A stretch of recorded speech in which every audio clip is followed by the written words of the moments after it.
ఈరోజు మనం మంచినీటి గురించి మాట్లాడుకుందాం. మంచినీటికి చాలా శక్తి ఉంది, అది మన ఆలోచనని తీసుకోగలదు.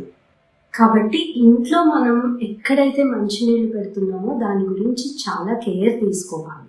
మనం ట్యాప్లో నుంచి పట్టుకున్న డైరెక్ట్ వాటర్ తాగకూడదు. అది ఫిల్ చేసుకొని ఒక దగ్గర స్టోర్ చేసి దాన్ని వైబ్రేషన్స్ని పాజిటివ్ థాట్స్ ఇచ్చి కనుక తీసుకుంటే దానివల్ల చాలా ఉపయోగం ఉంటుంది. ఎలా అంటే మన ట్రెడిషన్లో ఎవరైనా ఇంటికి రాగానే మంచినీళ్ళు ఇవ్వండి అని చెప్తారు కదా. ఎందుకు చెప్తారు అది అంటే, బయట నుంచి రకరకాల ఆలోచనలతోటి డిస్టర్బ్ అయ్యి వస్తారు.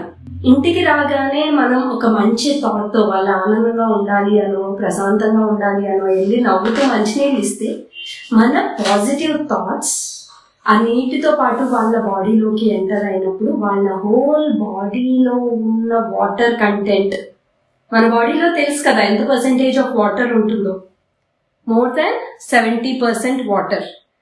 సో ఆ వాటర్లోకి ఎంటర్ అయ్యి మొత్తం molecular structure of the body మారిపోయి రిలాక్స్ అవుతారు.